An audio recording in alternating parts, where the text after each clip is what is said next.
Welcome to Learnino. ഇന്ന് നമ്മൾ discuss ചെയ്യുന്നത് കമ്മ്യൂണിക്കേഷൻസിലെ MCQ സെറ്റ് 5 ആണ്. 7 ക്വസ്റ്റ്യൻ ആണ് നമ്മൾ ഡിസ്കസ് ചെയ്യുന്നത്. ആദ്യത്തെ ക്വസ്റ്റ്യൻ നോക്കാം.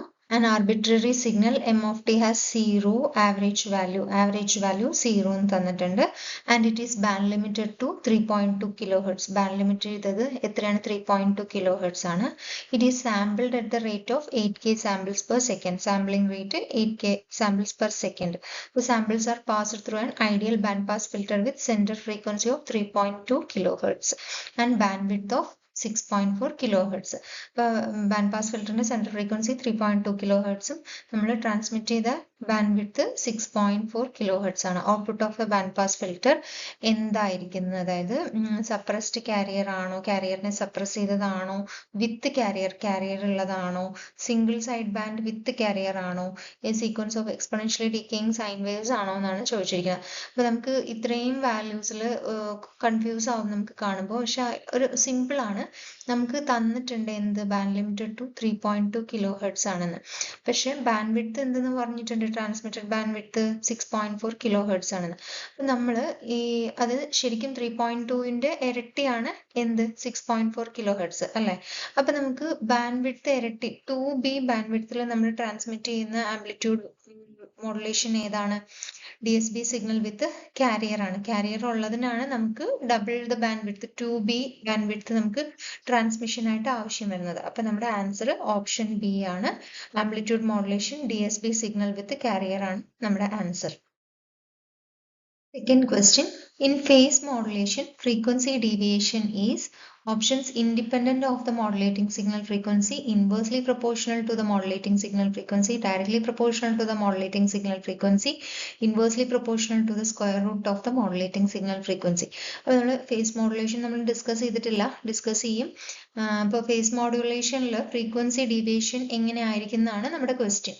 അപ്പോൾ നമുക്ക് ജസ്റ്റ് ആ ഒരു ഇക്വേഷൻ വെച്ചിട്ട് നോക്കാം. അപ്പോൾ PM സിഗ്നൽ, അതായത് ഫേസ് മോഡുലേഷൻ സിഗ്നലിന്റെ ഇക്വേഷൻ എന്ന് പറയുന്നത് XPM of t is equal to A cos omega c t plus phi of t is equal to A cos phi of t, where phi of t is equal to Kp into M of t is equal to Kp AM sin omega mt. Instantaneous radiant frequency omega I is equal to d theta of t by dt is equal to omega c plus d phi of t by dt. അപ്പോൾ നമ്മുടെ PM signal തന്നിട്ടുണ്ട്, നമ്മുടെ face signal അതായത് phi of t തന്നിട്ടുണ്ട്. അപ്പോൾ നമുക്ക് instantaneous radian frequency omega I എന്നും തന്നിട്ടുണ്ട്. അപ്പോൾ നമുക്ക് ഫ്രീക്വൻസി ഡീവിയേഷൻ കാണാൻ ഒമേഗ ഐ മൈനസ് നമ്മുടെ central frequency omega I minus omega C എന്ന് പറയുന്നത് KP into AM into omega M ആയിരിക്കും. നമുക്ക് ഈ ഡീവിയേഷൻ തന്നെ നമുക്ക് മനസ്സിലാക്കാൻ പറ്റും എന്ത്? ഈ ഈക്വൽ ടുവിന്റെ ഇവിടെ കൂടിയ ഡയറക്ട്ലി പ്രൊപ്പോർഷണൽ ആണ് അല്ലെ? അപ്പോൾ ഈ ഒരു ഡിഫറൻസ്, അതായത് ഫ്രീക്വൻസി ഡീവിയേഷൻ എന്ന് പറയുന്നത് directly proportional to omega M അല്ലെങ്കിൽ മോഡുലേറ്റിംഗ് ഫ്രീക്വൻസി എന്ന് നമുക്ക് പറയാം. അപ്പോൾ hence frequency deviation is proportional to the modulating frequency. So നമ്മുടെ ആൻസർ ഓപ്ഷൻ സി ആണ്. Third question, as modulation index of an FM signal with sinusoidal modulation is increased from 0 to 3, power in the carrier component. അപ്പോൾ modulation index ഒരു FM സിഗ്നലിന്റെ modulation index നമ്മൾ 0 3ലേക്ക് increase ചെയ്തു. അങ്ങനെയാണെങ്കിൽ പവറിന് എന്ത് സംഭവിക്കുന്നു? കാരിയർ കമ്പോണന്റിന്റെ പവറിന് എന്തായിരിക്കും നമുക്ക് ചേഞ്ച് വരാന്ന്? അപ്പോൾ നമ്മുടെ options increase continuously, decrease continuously, first increase attain A maximum and then decrease, first decrease become 0 and then decrease. പക്ഷെ നമ്മുടെ ആൻസർ വരുന്നത് ഓപ്ഷൻ ബി ആയിരിക്കും. It will decrease continuously. അതായത് മോഡുലേഷൻ ഇൻഡെക്സ് കൂട്ടുമ്പോൾ പവർ എന്ന് പറയുന്നത് കുറയും, decrease continuously. Answer option B. Fourth question, a DSB SE signal is being detected synchronously. The phase error in the locally generated carrier will be. നമ്മൾ DSB signal നമ്മൾ discuss ചെയ്തിരുന്നു, double side band suppressed കാരിയറിനെ suppress ചെയ്യുന്നത്. അപ്പോൾ ആ ഒരു DSB SEക്ക് നമുക്ക് രണ്ട് ടൈപ്പ് ഡിറ്റക്ഷൻ നമ്മൾ യൂസ് ചെയ്യും. ഇപ്പോൾ ഇവരിവിടെ യൂസ് ചെയ്യുന്നത് സിൻക്രണസ് ഡിറ്റക്ഷൻ ആണ്. അപ്പോൾ phase error in the locally കാരിയറിൽ ഉണ്ടാവുന്ന ഫേസ് എറർ കാരണം നമ്മുടെ ആ ഡിറ്റക്ഷൻ പ്രോസസ്സിൽ എന്തൊക്കെ ചേഞ്ചസ് ഉണ്ടാവും, ഔട്ട്പുട്ടിന് എന്ത് സംഭവിക്കും, അങ്ങനെയാണ് അവർ ചോദിച്ചിരിക്കുന്നത്. അപ്പോൾ നമുക്ക് ഓപ്ഷൻസ് നോക്കാം. Cause phase delay, cause phase distortion, having the effect of reducing output and causing phase distortion also, reduce detected output only. അപ്പോൾ നമ്മുടെ ആൻസർ വരുന്നത് ഓപ്ഷൻ സി ആണ്. Have the effect of reducing output and causing phase distortion also. അതായത് ഔട്ട്പുട്ടിനെയും അത് reduce ചെയ്യും, then ഫേസ് ഡിസ്റ്റോർഷനും ഉണ്ടാക്കും. ഫേസ് എറർ കാരണം ഫേസ് ഡിസ്റ്റോർഷനും ഉണ്ടാക്കും.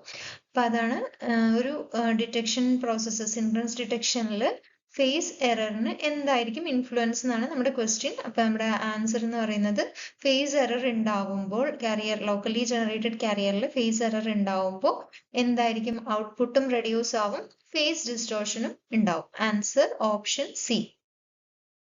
Fifth question, a transmitter uses a carrier frequency of 1 kilohertz. Carrier frequency 1 kilohertz തന്നിട്ടുണ്ട്. The transmitter output is xc of t is equal to cos 2 pi 1000 t plus 20 t square.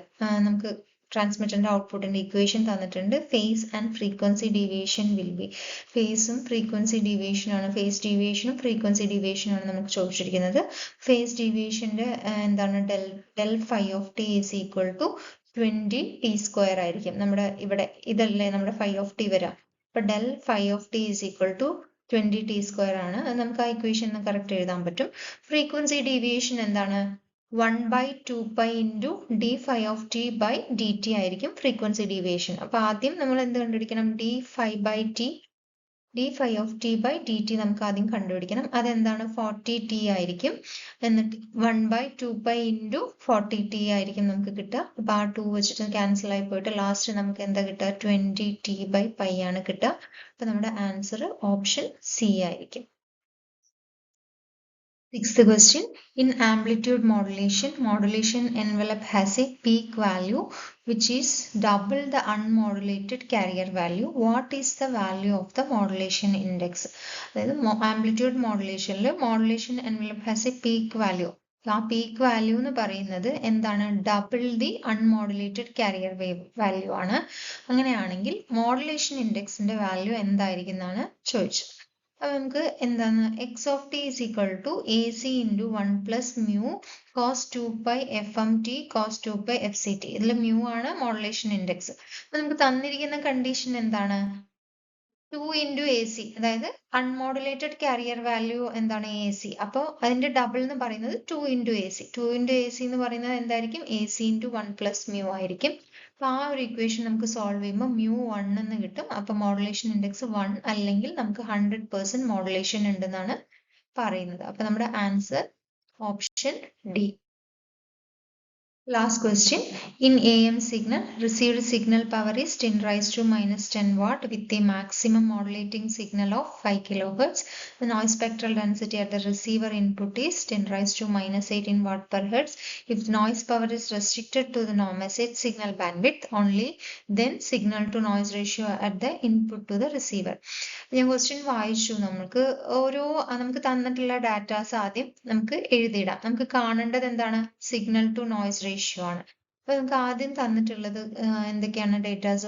ആദ്യത്തെ message signal bandwidth F M is equal to 5 kilohertz. പിന്നെ noise power density എത്രയാണ്, 10 raise to minus 18 watt per hertz. ഇനി ഇത് രണ്ടും തന്നു കഴിഞ്ഞാൽ നമുക്ക് noise power, total noise power എങ്ങനെ കണ്ടുപിടിക്കാൻ പറ്റും, 10 raise to minus 18 into 5 kilohertz. അത് രണ്ടും കൂടെ മൾട്ടിപ്ലൈ ചെയ്തു. മെസ്സേജ് സിഗ്നലും നോയ്സ് പവർ ഡെൻസിറ്റിയും കൂടെ മൾട്ടിപ്ലൈ ചെയ്തപ്പോൾ നമുക്ക് എന്ത് കിട്ടി, ടോട്ടൽ നോയ്സ് പവർ കിട്ടി. ടോട്ടൽ നോയ്സ് പവർ നമുക്ക് എത്ര കിട്ടി, 5 into 10 raised to minus 15 watts എന്ന് കിട്ടി. ഇനി നമുക്ക് എന്താ ചോദിച്ചിരിക്കുന്നത്, input signal to noise ratio ആണ് നമുക്ക് കണ്ടുപിടിക്കാൻ പറഞ്ഞിരിക്കുന്നത്. Signal to noise power ratio കണ്ടുപിടിക്കാൻ എന്താണ് നമ്മുടെ equation, SNR is equal to signal power by total noise, അതായത് received signal power 10 raise to minus 10 നമുക്ക് ഇവിടെ തന്നിട്ടുണ്ട്. Received signal power 10 raise to minus 10 by total noise power എന്താണ്, 5 into 10 raise to minus 15. അപ്പൊ ആ ഒരു വാല്യൂ നമുക്ക് calculate ചെയ്യുമ്പോൾ ആൻസർ 43 dB എന്ന് കിട്ടും. സോ നമ്മുടെ ആൻസർ ഓപ്ഷൻ എ. അപ്പൊ നമ്മുടെ ഈ ഒരു സെഷൻ MCQ സെഷൻ കഴിയുകയാണ്. Thank you.